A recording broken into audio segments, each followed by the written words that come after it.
Haleluya, salam saudara dikasih dalam Tuhan. Kembali lagi bersama dengan kita dalam renungan kebenaran firman Tuhan.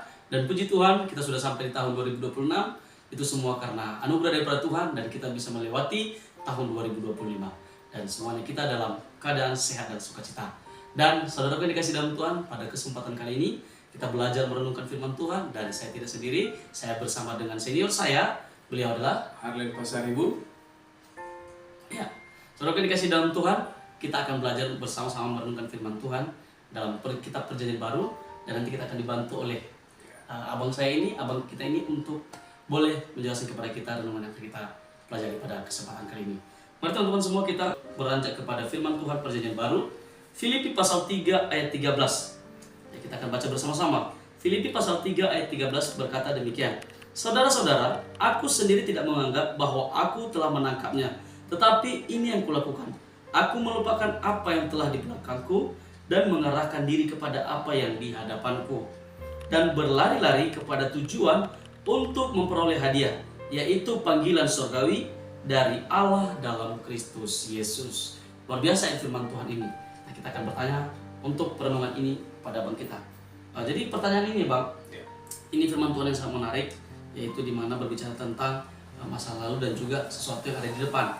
Yang menjadi pertanyaannya adalah, hal apakah yang dimaksudkan di belakangku ini secara khusus bagi kami anak-anak muda sesuai dengan konteks yang sudah ada. Baik anak-anak muda, dimanapun berada, ini berbicara tentang melupakan apa yang telah di belakangku. Kalau kita kaitkan dengan masa sekarang, saya percaya kita semua punya masa lalu. Ya, semua punya masa yang kelam, masa yang susah, masa yang suram. Ya, dan itu kadang-kala bisa menghambat pertumbuhan atau pengenalan kita akan Kristus.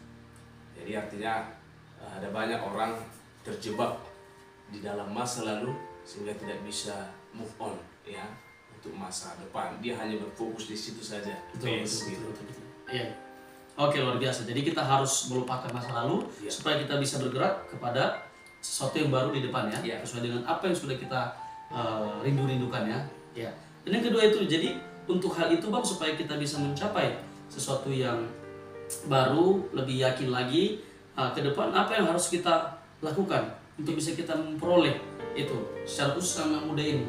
Iya, baik ya, tentu khusus untuk kita anak muda ini perlu kita perhatikan bahwa sangat penting bagi kita untuk pertama mengenali diri kita dengan benar. Betul ya. Ya, kadang-kala kita ini tidak mengenal siapa kita sebenarnya sebagai di hadapan Tuhan dan juga sebagai manusia ini.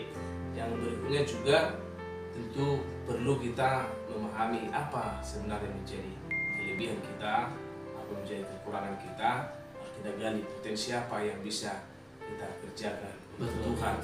Ya, baru yang berikutnya kita perlu berdamai juga dengan diri kita. Kadang-kala kita hanya berfokus pada masa lalu, berfokus kepada kelemahan, kekurangan kita, sehingga kita tidak mampu untuk melangkah ke depan. Lebih itu dia. Luar biasa. Ya, jadi teman-teman yang dikasih dalam Tuhan, saudara, bahwasannya ayat firman Tuhan ini berbicara tentang kita melupakan masa lalu kita dan mari kita lebih semangat untuk mengejar apa yang ada di depan kita, secara khusus kepada pengenalan kita akan pribadi Kristus. Jadi saudara yang dikasih dalam Tuhan, saat ini apapun yang sudah terjadi dalam kehidupan kita di masa lampau, di tahun 2025 kita harus tinggalkan ya Bang. Ya, di tahun 2026 mari kita optimis untuk mencapai sesuatu yang lebih luar biasa lagi, yang sesuai dengan apa yang kita rindukan, dan yang terpenting dan yang paling utamanya adalah kita bisa lebih baik lagi hari lepas hari. Ya, begitu kira-kira Bang ya. Luar biasa. Saudara yang dikasih dalam Tuhan, semoga renungan ini dapat membawa kita kepada sesuatu yang baru dan tetap sukacita. Salam sukacita buat kita semuanya. Yesus berkati. Haleluya. Salam. Masih belum.